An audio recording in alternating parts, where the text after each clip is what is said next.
دین اسلام مکمل ضابطۂ حیات کا نام ہے۔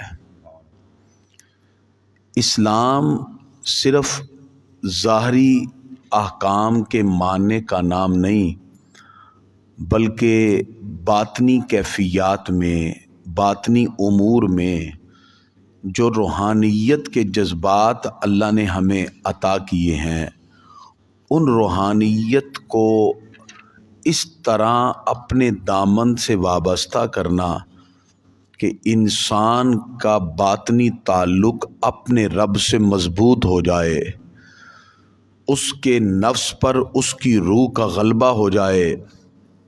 یہ چیزیں انسان کو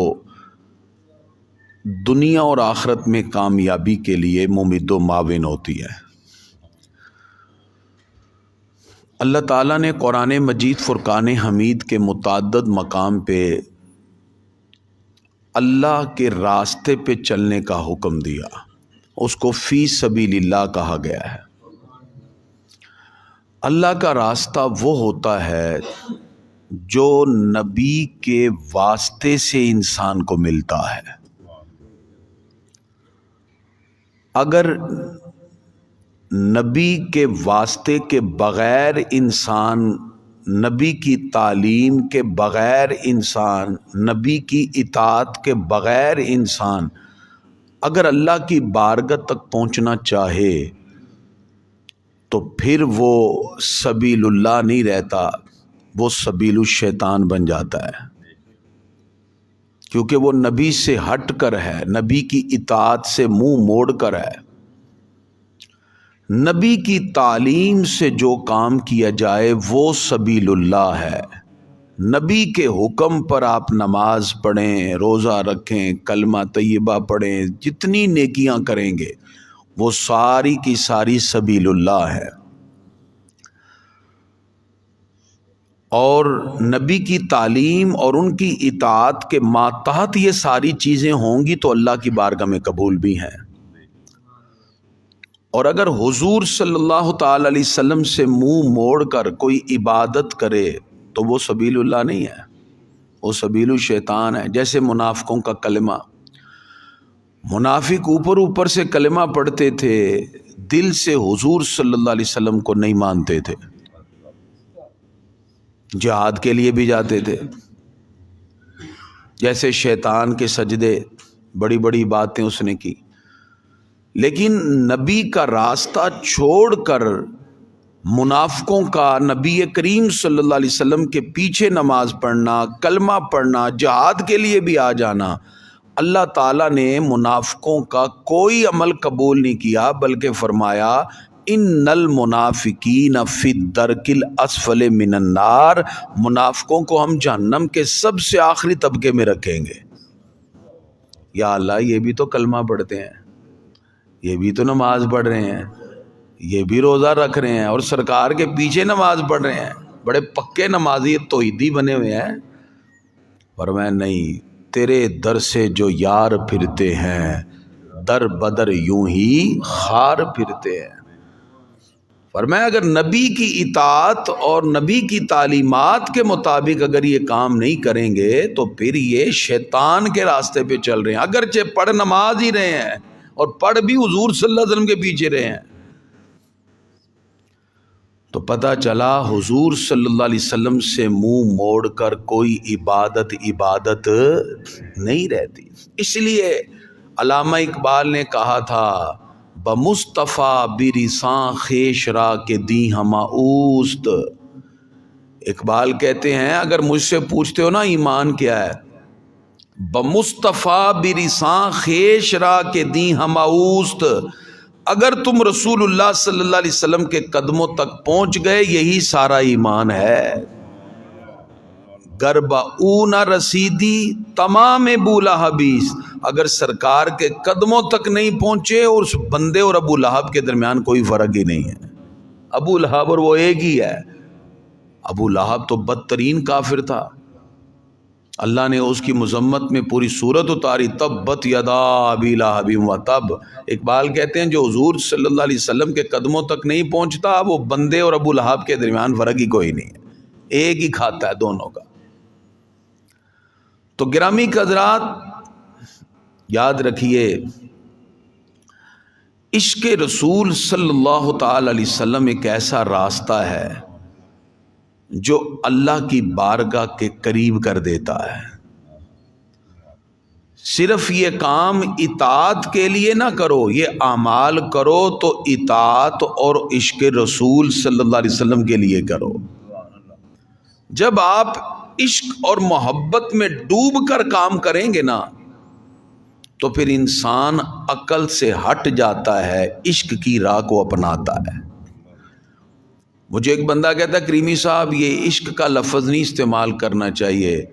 میں نے کہا آپ کو اس کی حقیقت کا پتہ ہی نہیں۔ محبت کی جب انتہا ہوتی ہے وہ عشق ہی تو ہے۔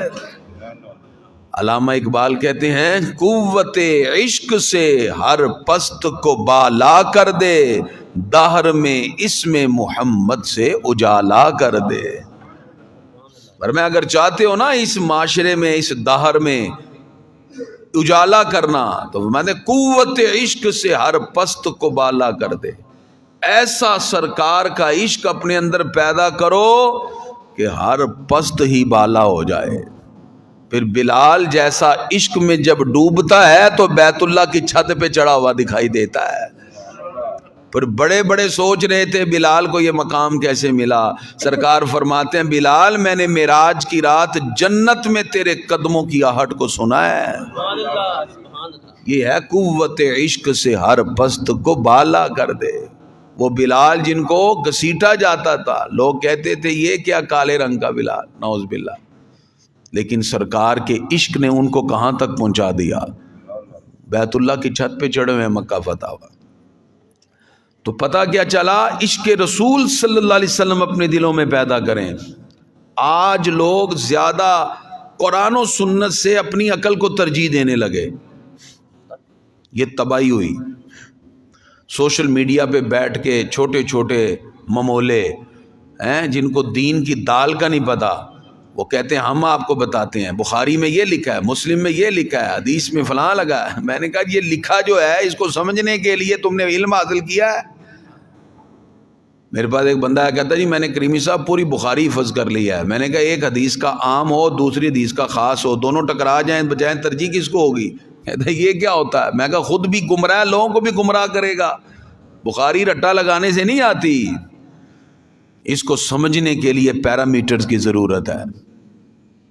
تو آج لوگ فکر اقبال سے پیچھے ہٹ گئے، افکار اقبال کا پتہ ہی نہیں۔ علامہ اقبال نے روحانی سوغات ہمیں دی ہے، اور حضور صلی اللہ علیہ وسلم کے دامن سے وابستہ ہونے کے لیے علامہ اقبال نے ہمیں ایک جدت اور ایک ایسی سوچ سے جوڑا ہے کہ جس کی وجہ سے ہم حضور صلی اللہ علیہ وسلم کے زیادہ قریب ہو جاتے ہیں۔ ایک ہے نا کہ آپ کہیں مجھے سرکار سے پیار ہے، ایک ہے سرکار کہیں مجھے اپنے امتی سے پیار ہے۔ سرکار کہہ دے ودا پھر کیا کمال ملتا ہے۔ یہ ہے اپنے دل میں سرکار کی ایسی سچی محبت پیدا کریں۔ تو اس لیے کبھی بھی شریعت کی بات ہو تو اپنی عقل کو استعمال نہیں کرنا۔ جو عقل کو استعمال کرے گا وہ انجینئر بنے گا، تباہ ہو جائے گا۔ وہ اپنی سوچ میں، تعویلات میں قرآن و سنت کو بھی اپنی تعویل سے سمجھنے کی کوشش کرے گا، اور جو عشق اور محبت میں ڈوب کر پڑے گا وہ امام اہل سنت اعلیٰ حضرت بن جائے گا۔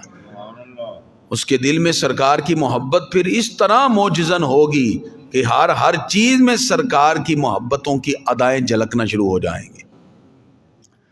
اس لیے یاد رکھیے جو انسان کی عقل ہے نا، یہ دنیاوی کاموں میں رہنمائی کرتی ہے، آخرت کے لیے یہ بیکار ہے۔ علامہ اقبال سیالکوٹ میں پیدا ہوئے، آج اقبال ڈے ہے۔ لاہور آئے، تعلیم حاصل کی، پھر یہاں سے انگلینڈ چلے گئے، بیرسٹر کی ڈگری لی، جرمنی چلے گئے، پی ایچ ڈی کی فلسفے میں۔ جو فلاسفر ہوتا ہے وہ لفظوں کی منہ شگافی سے بات کرتا ہے، الفاظ سے۔ جیسے آج کے دور میں ماڈرنزم کا فلسفہ، پھر پوسٹ ماڈرنزم کا، ڈفرنٹ نظریات پیش کیے جاتے ہیں فلسفے میں۔ تو علامہ اقبال سے کسی نے کہا کہ تو فلسفی ہو کے بھی بغیر دیکھے رب کو مانتا ہے؟ علامہ اقبال نے کہا اس لیے مانتا ہوں کہ مکہ میں ایک ایسی ہستی پیدا ہوئی جن کے سچے ہونے کا غیروں نے بھی اعتراف کیا کہ وہ صادق و امین ہے. اس محبوب نے اپنی زبان سے کہا اللہ ہے، اقبال نے مان لیا کہ رب موجود ہے. اللہ اکبر. نعرہ رسالت، نعرہ رسالت، نعرہ حیدری. اس کا مطلب یہ ہے کہ ہم جو بھی بات مانیں گے وہ حضور صلی اللہ علیہ وسلم کی قلبی اطاعت سے مانیں گے. ایمان کسے کہتے ہیں؟ کوئی تفصیل نہیں ہے. آمنت باللہ و ملائکتہ و کتبہ، وہ تفصیلات اپنی جگہ. علامہ عینی کہتے ہیں التصدیق بالرسول، دل سے رسول اللہ علیہ وسلم کی تصدیق کرنا، یہی سارا ایمان ہے. بس اب یہاں عقل کی ضرورت ہی نہیں ہے. وہ ایسے ہو جائے، وہ ایسے ہو جائے، وہ اس طرح کیوں نہیں ہوا، یہ ایسے کیوں نہیں ہوا.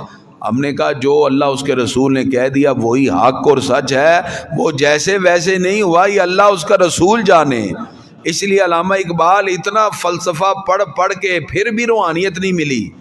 روحانیت ملتی ہے تو اللہ والوں کے در سے ملتی ہے.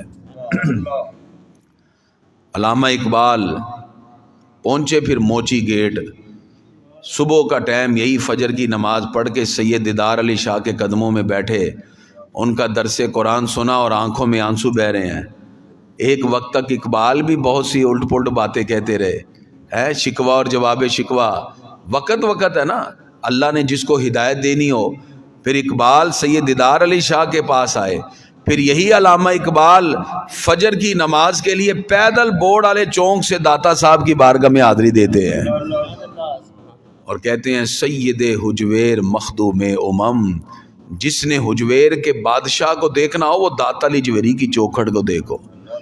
اے اقبال، داتا صاحب کو تو فوت ہوئے کئی 100 سال ہو گئے، تم بھی قبروں پہ جاتے ہو. اقبال نے کہا سید حجویر مخدوم امم، مرکد او پیر سنجر را حرم. فرمایا یہ داتا کی چوکھٹ عام نہیں ہے، یہ پیر سنجر کے لیے حرم کا درجہ رکھتی ہے. خاک پنجاب از دم او زندہ گشت. فرمایا پنجاب پورا روحانیت میں ڈوبا ہے تو داتا علی جویری کی وجہ سے ڈوبا ہے.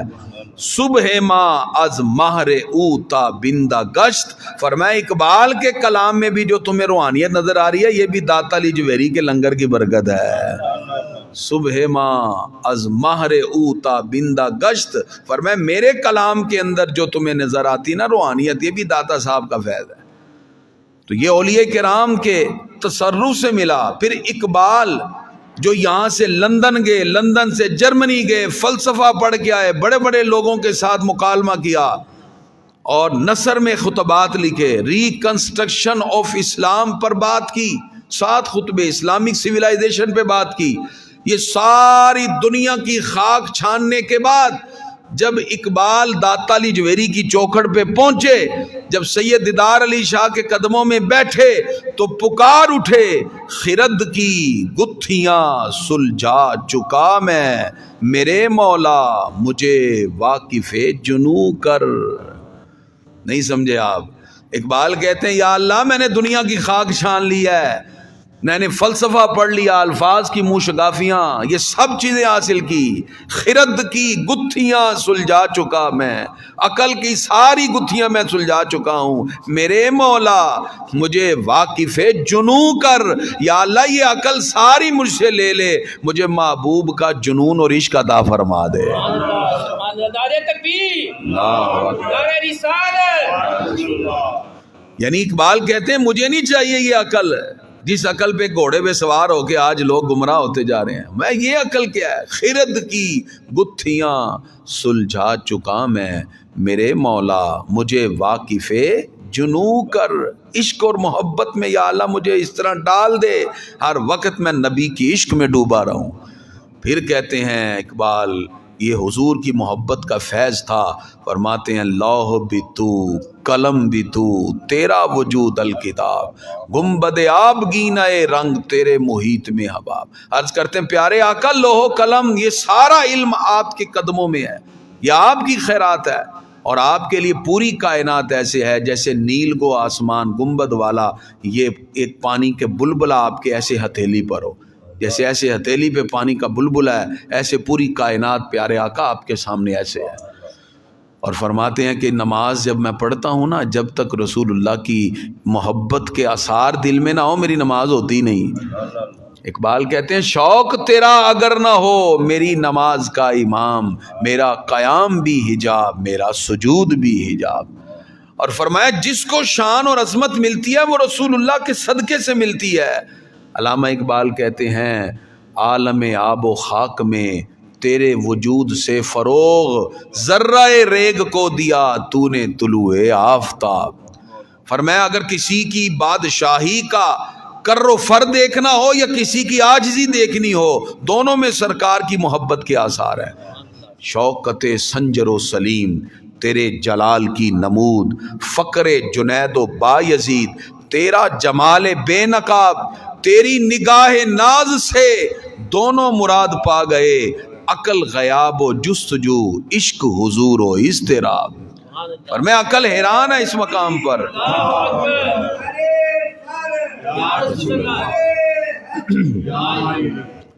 اب دیکھیں نا، جب راستہ کسی نے طے کرنا ہو نا تو سواری وہ والی لی جاتی ہے۔ آج لوگ بس لے کر صحرا میں گھسے ہوئے ہیں۔ صحرا کے اندر بس چل سکتی ہے؟ وہ تو ریت ہے۔ اور بعض لوگ کیا کر رہے ہیں، یعنی جس جگہ کی سواری ہے وہ لی نہیں ہوئی، بعض لوگوں نے دریائی جہاز اٹھائے ہوئے ہیں اور سڑکوں پہ لے کے آئے ہوئے ہیں۔ سڑک پہ دریائی جہاز چل ہی نہیں سکتا۔ اور بھی جو سفر طے کرنا ہے پہلے اس کی سواری تو لو۔ سفر دریائی ہو اور بندہ جو ہے وہ خشکی کی سواری لے کے اس میں گھس جائے، بس لے کے دریا میں گھس جائے تو ڈوب جائے گا۔ بھئی دریا کا سفر کرنا ہے تو کشتی چاہیے، دریائی جہاز چاہیے۔ خشکی کا سفر کرنا ہے تو بس چاہیے، موٹر کار چاہیے۔ یعنی جو جس جگہ کا راستہ اختیار کرنا چاہتا ہے اس کی سواری تو لے۔ لیکن یاد رکھیے ہم نے راہ خدا کو طے کرنا ہے، ہماری منزل مقصود اللہ راضی ہو جائے، یہ راستہ ہم نے اختیار کرنا ہے۔ اور اس راستے کی سواری عقل ہے ہی نہیں۔ راہ خدا تک پہنچنے کی سواری عقل، لوگ عقل کے گھوڑے پہ سوار ہو کے راہ خدا طے کر رہے ہیں۔ لو او بھائی اس کی سواری نہیں ہے، یہ ہم نے راہ خدا طے کرنا ہے، اس کی سواری عقل ہے ہی نہیں۔ یہ تو دنیاوی راستوں کے لیے عقل بنی ہے۔ آپ روٹی کماؤ، پیسہ کماؤ، آپ کاروبار کرو، آپ دکان کھولو، آپ یہ سارے کام کس سے کرو؟ عقل سے۔ یہ دنیاوی راستوں کے لیے بنی ہے، اور راہ خدا کے لیے رب نے محبوب کا عشق جیسی سواری عطا فرمائی ہے۔ راہ خدا کی سواری کیا ہے؟ عشق رسول صلی اللہ علیہ وسلم۔ اللہ کی بارگاہ تک پہنچنے کی جو راہ ہے اس کی سواری کیا ہے؟ عشق رسول صلی اللہ علیہ وسلم۔ راہ خدا جنون و عشق رسول کی سواری سے طے ہوتا ہے۔ اس لیے دنیا میں بہت سے لوگ اپنی عقل میں پھنس گئے، ان کو راستہ نہیں ملا۔ اس لیے کہ جو لوگ قرآن اٹھا کے بھی عقل سے پڑھتے ہیں وہ بھی متشابہ آیت میں آ کے پھنس جاتے ہیں، ان کی عقل بیکار ہے، حالانکہ پڑھ قرآن رہے ہیں لیکن قرآن پڑھ کے گمراہ ہو گئے۔ یضل بہ کثیرا و یہدی بہ کثیرا، اللہ فرماتا ہے یہ قرآن ہی کسی کو گمراہ کرتا ہے۔ وہ گمراہ کیسے ہوئے؟ انہوں نے قرآن کو بھی عقل سے سمجھنا شروع کر دیا۔ اگر قرآن کو عقل سے سمجھو گے تو متشابہ آیت پہ آ کے عقل بیکار ہے، اور اگر اپنی روح کو اتنا مضبوط کر لو گے کہ روحانیت مضبوط ہوگی تو راہ خدا بھی طے ہو جائے گا، اللہ کا قرب بھی مل جائے گا۔ عشق آمد عقل خود بے چارہ شد، شمس آمد شمع خود ناکارہ شد۔ جب سورج آتا ہے تو شمع نکارہ ہو جاتی ہے، جب عشق آتا ہے تو عقل نکارہ ہو جاتی ہے۔ جب سرکار کی محبت اور عشق آ جائے نا تو پھر عقل نکارہ ہے۔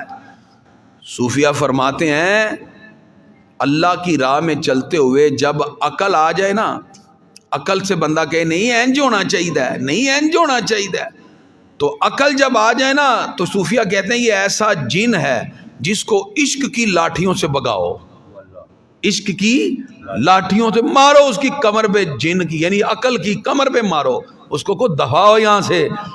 ہم اللہ کے محبوب کی محبت رکھنے والے ہیں، ہماری عقل میں کوئی چیز نہ بھی آئے ہم پھر بھی اپنے محبوب کا فرمان کو مان لیتے ہیں۔ لبیک یا رسول اللہ، یا رسول اللہ، یا رسول اللہ، یا رسول اللہ صلی اللہ علیہ وسلم. یعنی عشق اور محبت کو اتنا اپنے دل پہ غالب کر لو کہ آپ کہو اللہ کی قسم ہمیں اپنی آنکھ پر اتنا اعتماد نہیں جتنا اپنے آقا کے فرمان پہ اعتماد ہے. یہ ہے حضور صلی اللہ علیہ وسلم کی بارگاہ میں صرف جنوں کی ضرورت ہے، عشق کی ضرورت ہے. مقصد یہ ہے کہ لوگ عقل کا ٹیڑھا راستہ اختیار کرتے ہیں، اور عقل کا ٹیڑھا راستہ اختیار کرنے سے لوگ پھر کبھی بھی راہ خدا تک پہنچ نہیں سکتے. علامہ اقبال کی فکر کیا ہے؟ اقبال کہتے ہیں اپنے اندر شوق محبت رسول پیدا کر، خرد کی گتھیاں سلجھا چکا میں، میرے مولا مجھے واقف جنوں کر. وہ عشق کیا ہے؟ فرماتے ہیں کہ محمد سے وفا تو نے تو ہم تیرے ہیں، یہ جہاں چیز ہے کیا لوح قلم تیرے ہیں. فرمایا جب یہ محبت تمہارے اندر پیدا ہوگی اور تم نے عشق رسول کی سواری پر اس راہ خدا کو طے کر لیا، پھر تمہیں وہ مقام ملے گا، اللہ کا قرب ملے گا کہ تمہیں اللہ رب العزت کی رضا اور خوشنودی میں ڈوبنے کی وجہ سے یہ انعام ملے گا. خودی کو کر بلند اتنا کہ ہر تقدیر سے پہلے خدا بندے سے خود پوچھے بتا تیری رضا کیا ہے. بندے تو بتا تو کیا چاہتا ہے، ہم تیری رضا کے مطابق دیں گے. پہلے تو نے ہماری رضا کے مطابق زندگی گزاری ہے، بندے ہم تیری رضا کے مطابق دیں گے. تو صوفیہ کے نزدیک جو جنوں اور عشق ہے نا، یہ بہت بڑی نعمت ہے. اس کی برکت سے قصور بھی معاف ہو جاتے ہیں. جو عشق والے ہوتے ہیں نا، یہ جملہ غور سے سمجھیے گا، عشق والے جو ہوتے ہیں نا ان کے قصور بھی معاف ہو جاتے ہیں. جو دیوانہ ہوتا ہے نا، دیوانہ، اس پہ کوئی عتاب بھی نہیں کرتا، کہنا یار مست ہے چھڑ دو یار. حضرت عبداللہ ابن ام مکتوم نبینہ سے آبی بغیر پوچھے دوڑے ہی آئے. نبینہ تھے، سرکار گفتگو کر رہے تھے ڈیلیگیشن سے، کفار آئے ہوئے تھے، تو وہ آ گئے. تو حضور صلی اللہ علیہ وسلم نے تھوڑا سا ناگواری کا اظہار کیا. اب چاہیے تو یہ تھا کہ عبداللہ ابن ام مکتوم، لیکن یہ تو مجنو تھے، یہ تو دیوانے تھے سرکار کے، یہ تو سرکار کو پکار رہے تھے. نابینا تھے، نظر نہیں آئی. پیارے آقا یا رسول اللہ صلی اللہ علیہ وسلم، پیارے آقا آگے آئی جا رہے ہیں، آگے آئی جا رہے ہیں. ہمارے آقا نے ناگواری کا اظہار کیا کہ گفتگو ہو رہی تھی، لیکن اللہ تعالیٰ نے عبداللہ ابن ام مکتوم پر کوئی عتاب نہیں کیا، کیونکہ دیوانوں پر عتاب نہیں ہوتے. دیوانوں پر عتاب اپنے حبیب سے شکوہ کیا. پیارے محبوب عبسہ وتولی ان جاءہ الاعمی، وہ نبینہ آیا، آپ نے اس سے منہ موڑ لیا. پیارے محبوب، حالانکہ چاہیے تھا عبداللہ ابن ام مکتوم پر عتاب ہوتا، لیکن اللہ نے شکوہ محبوب سے کیا. کیوں؟ جنون اور عشق کی برکت ہی ایسی ہوتی ہے کہ جب یہ عشق دل میں گامزن ہو جائے تو پھر امام علی مقام کو کربلا میں بڑے بڑے مصائب کا بھی سامنا ہو تو آپ خندہ پیشانی سے اس کو قبول کر لیتے ہیں. تو اقبال کا جو خوبصورت پیغام ہے، ایک تو اقبال کہتے ہیں سب سے پہلے اللہ کی توحید کے جذبات دل میں پیدا کرو. خودی کا سر نہاں لا الہ الا اللہ، خودی ہے تیغ فساں لا الہ الا اللہ. اقبال کہتے ہیں یہ دور اپنے ابراہیم کی تلاش میں ہے، صنم کدا ہے جہاں لا الہ الا اللہ. اقبال کہتے ہیں اللہ کے کلام سے، کلمہ طیبہ سے لوگوں کے دلوں میں اللہ کی محبت پیدا کرو. اقبال نے توحید کا درس دیا. علامہ اقبال کہتے ہیں یہ مال و دولت دنیا، یہ رشتہ و پیوند، بتان وہم و گماں لا الہ الا اللہ. خرد ہوئی ہے زبان و مکان کی زناری، نہ ہے زمان و مکان لا الہ الا اللہ. فرمایا یہ نہیں ہے کہ کبھی پڑھ لیا کبھی نہیں، فرمایا یہ نغمہ فصل گلو لالا کا نہیں پابند، بہار ہو کے خزاں لا الہ الا اللہ. فرمایا بہار ہو یا خزاں ہو، کسی بھی حالت میں ہو، زندگی میں تم مصائب سے گزر رہے ہو، ہر وقت تمہیں کہنا چاہیے لا الہ الا اللہ. اپنے رب سے اپنے تعلق کو مضبوط کرنا، یہ اقبال کا پیغام ہے. اور پھر علامہ اقبال نے اس قوم کو ایک فکر دی ہے اور کہا ہے مسلمانوں اپنا نظریہ مضبوط رکھنا. آج اسرائیل فلسطین میں بمباری کر رہا ہے، اس نے اب تک لاکھوں لوگوں کو بے گھر کر دیا. اب تک 9 سے 10 ہزار کے قریب شہادتوں کی اطلاع ہے.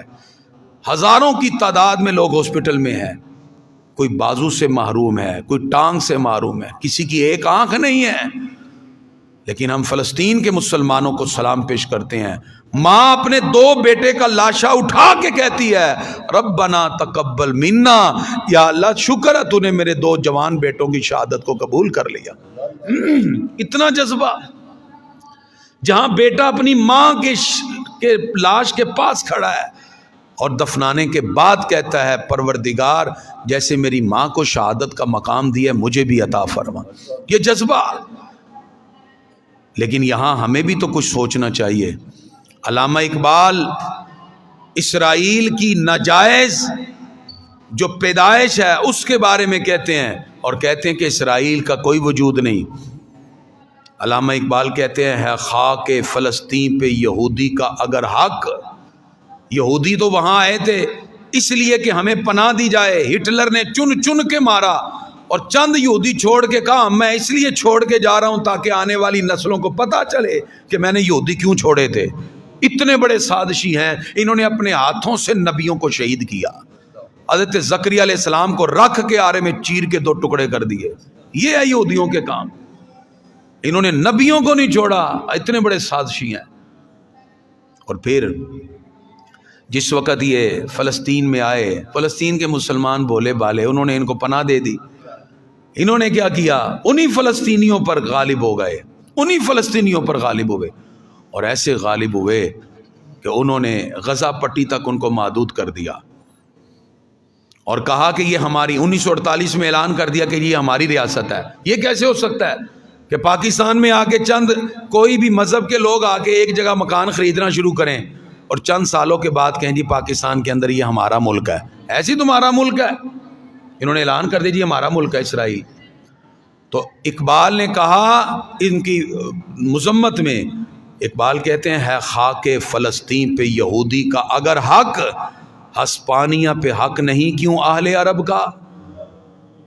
ہم اسرائیل کی مخالفت نہیں کرتے. ہم کہتے ہیں اگر تم نے اسرائیل بنانا ہے تو جاؤ امریکہ میں بناؤ.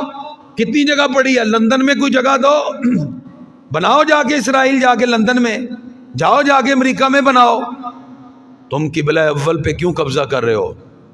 اقبال کہتے ہیں اگر ہے خاک فلسطین پہ یہودی کا اگر حق، اگر یہودی کہتا ہے میرا فلسطین پہ حق ہے، ہسپانیہ پہ حق نہیں کیوں اہل عرب کا، تو پھر ہم جا کے ہسپانیہ پہ کیوں نہیں قبضہ کر کے اپنا ملک بنا سکتے؟ ہم بھی اعلان کر دیں کہ آج کے بعد یہ ہمارا ملک ہے. تو کیا امریکہ اسی کو تسلیم کرے گا؟ اب اس کا مطلب ہے اقوام متحدہ مردہ گھوڑے کا نام ہے. اس لیے اقبال نے کہا تھا مسلمانوں کسی مسلمان کا غم اور دکھ دے کے یہ نہ سمجھنا کہ یہ اس کا غم ہے. اخوت اس کو کہتے ہیں چبے کانٹا جو کابل میں، تو ہندوستان کا ہر پیرو جواں بےتاب ہو جائے. اقبال کہتے ہیں اپنی ملت پہ قیاس اقوام مغرب سے نہ کر، خاص ہے ترکیب میں قوم رسول ہاشمی، ان کی جمعیت کا ہے ملک و نسب پر انحصار، قوت مذہب سے مستحکم ہے جمعیت تیری، دامن دین ہاتھ سے چھوٹا تو جمعیت کہاں، اور جمعیت ہوئی رخصت تو ملت بھی گئی. آج نہ ہمارے دلوں میں غیرت ایمانی رہی، نہ حضور صلی اللہ علیہ وسلم کی محبت رہی. مسلمان کبھی موت سے نہیں ڈرتا. اس لیے مسلمانوں کو چاہیے کہ سارے اسلامی ملک کھڑے ہو جائیں اور جہاد کا اعلان کر دیں. کیوں؟ مومن کبھی موت سے نہیں ڈرتا. یہ سب سے بڑا بزدل یہودی ہے، ابھی تک زمینی حملہ نہیں کر سکا، دور سے کھڑے ہو کے میزائل مار رہا ہے. زمینی حملہ کر کے دکھائے، فلسطین کچا چبا جائیں گے. اس کو فلسطینی پکڑ کے ان کے 2 ٹکڑے کر دیں گے. اتنے بہادر ہیں فلسطینی، دور سے کھڑے ہو کے میزائل ماری جا رہا ہے. اب مسلمانوں کی غیرت بھی جو ہے اس وقت وہ ختم ہو گئی. اقبال کہتے ہیں 2 عالم سے کرتی ہے بیگانہ دل کو، عجب چیز ہے لذت آشنائی، شہادت مطلوب و مقصود مومن، نہ مال غنیمت نہ کشور کے شائی. مومن کی سب سے بڑی متاع یہ ہے کہ وہ اپنی جان کو اللہ اس کے رسول کی پیش کرنے کے لیے تیار ہو جاتا ہے. وہ ہر گھڑی ریڈی ہے کہ یا اللہ یہ میری جان کو قبول فرما لے. شہادت اتنا بڑا منصب. آخری بات پیش کر کے ہم دعا کرتے ہیں. علامہ اقبال جنہوں نے ہمیں ایک سوچ دی، ایک فکر دی. اقبال کا پیغام کیا ہے؟ علامہ اقبال کہتے ہیں یہ خالی نعرے نہ لگاؤ، اوپر سے نہ دعوے کرو جی ہم مسلمان ہیں اور اپنی ذات کو پیش کیا. اقبال کہتے ہیں چوں بنا میں مصطفیٰ خانم درود، از خجالت آب می گردد وجود. اقبال کہتے ہیں جب میں رسول اکرم صلی اللہ علیہ وسلم پہ درود پڑھتا ہوں نا تو شرم سے پانی پانی ہو جاتا ہوں. جب میں اپنی زبان پہ سرکار کا نام لاتا ہوں میں شرم سے پانی پانی ہو جاتا ہوں. کیوں؟ اقبال کہتے ہیں عشق می گوید اے محکوم غیر. میرے اندر سے آواز آتی ہے اوے جھوٹ بولنے والے اقبال، عشق می گوید اے محکوم غیر، سینہ تو از بتاں مانندے دیر. اقبال کہتے ہیں میرے اندر سے آواز آتی ہے کہ تو نبی کا نام لے رہا ہے، تیرے دل میں تو غیروں کے بت سجے ہوئے ہیں. تو امریکہ کا غلام بنا ہوا ہے، تو یہودیوں کی پروڈکٹ خریدتا ہے، جھوٹ بولتا ہے، اوپر سے نام لیتا ہے نبی کا. عشق می گوید اے محکوم غیر، سینہ تو از بتاں مانندے دیر. تیرا اندر تو غیروں کی محبت میں بت خانہ بنا ہوا ہے. تا ندارد از محمد رنگ و بو، از درود خود میالہ نام ہو. جب تک غیروں کے بت اپنے دل سے نکال کر نبی کی سچی محبت اپنے دل میں پیدا نہیں کر لیتا اس وقت تک اس زبان سے نبی کا نام لے کر ان کے نام کو بھی میلا نہ کر. یعنی پہلے اپنے دل کو غیروں کی محبت سے پاک کر. ہم فلسطین کا نام لیتے ہیں اور یہودیوں کی پروڈکٹ خرید رہے ہیں. ہم سے بڑا منافق کون ہے؟ ہم خود یہودیوں کو سپورٹ کر رہے ہیں، میکڈونلڈ جا کے KFC جا کر. ہم سے بڑا پھر منافق کون ہے؟ اس لیے پہلے اپنے دلوں سے غیروں کے بت نکالو، پھر سرکار کی محبت پیدا کرو. اور اقبال کہتے ہیں مسلمان تیری ساری لٹیا ڈوب گئی، جس کا گھر بار لٹ جائے اس سے بڑھ کر اس کے لیے تباہی کیا ہے. اقبال کہتے ہیں تیری سب سے بڑی متاع اور تیری سب سے بڑی نعمت عشق رسول تھی، محبت رسول تھی جو تیرے دل سے نکال لی گئی. وہ فاقہ کش جو موت سے گھبراتا نہیں ذرا، روح محمدی اس کے بدن سے نکال دو. فکر عرب کو دے کر فرنگی تخیلات، اسلام کو حجاز اور یمن سے نکال دو. نکالا کہ نہیں؟ آج کا نوجوان ساری رات سوشل میڈیا پہ گزارتا ہے. آج کی بیٹیاں پردے سے باہر آ گئیں اور ٹک ٹاک پہ آ کے ناچنے لگیں. یہ مسلمان بیٹی ہے؟ مسلمان بیٹی تو پردہ دار ہوتی ہے. مسلمان بیٹی تو وہ ہوتی ہے کہ سرکار نے پوچھا بڑی محفل میں عورت کے لیے سب سے اچھی چیز کیا ہے؟ کوئی جواب نہ دے سکا. مولا علی گھر گئے، کہا آج سرکار نے عجیب سوال کیا، عورت کے لیے سب سے بہتر کیا ہے؟ حضرت سیدہ کائنات فاطمہ الزہرا کہتی ہیں لا یراہن الرجال، یہ سب سے بہتر عورت کے لیے. اگلی محفل میں حضرت علی پھر بیٹھے، سرکار نے پھر ریپیٹ کیا یہ کویشچن، بتاؤ عورت کے لیے سب سے بہتر کیا ہے؟ مولا علی کہتے میں بتاؤں. کہا بتاؤ. کہا لا یراہن الرجال، عورت کے لیے سب سے بہتر یہ ہے کہ اس کو کوئی غیر محرم نہ دیکھے، اس کو کوئی مرد دیکھے نہ، یہ سب سے بہتر ہے. سرکار فرماتے ہیں اتنا پیارا جواب میری بیٹی دے سکتی ہے. نعرہ تکبیر، اللہ نعرہ رسالت، یا رسول اللہ، نعرہ رسالت، یا رسول اللہ، نعرہ رسالت، یا رسول اللہ، نعرہ حیدری، یا علی. حضرت مولا المسلمین شیر خدا پکارتے ہیں پیارے آقا یہ جواب آپ کی بیٹی نے عطا فرمایا. اور میں لا یراہن الرجال، عورت کے لیے سب سے بہتر یہ ہے کہ کوئی غیر محرم اس کی طرف دیکھ نہ سکے. تو آج بے پردہ بیویاں، اور پھر ہم کہتے ہیں کہ یہ قوم کیوں سوال میں آ گئی. اقبال کہتے ہیں نکال کے رکھ دیا دل سے سرکار کی محبت کو. وہ فاقہ کا جو موت سے گھبراتا نہیں ذرا. مسلمان تو کھجوریں کھا کے ستو پی کے یورپ کی بیزنٹین امپائر سے ٹکرا گئے. مومن کے پاس جتنا اللہ نے طاقت دی ہے نا ایمان کی، غیرت کی، وہ کوئی دنیا کی کسی قوم کے پاس نہیں ہے. یہ تو وہ ہیں جو 313 کھڑے ہو کے 1000 کو کچا چبانے کے لیے تیار ہو جاتے ہیں. کہ تمہاری جرت کیا ہے؟ 70 مارے بدر میں اور 70 قیدی کر دیے. اتنی جرت اللہ نے دی ہے مومن کو.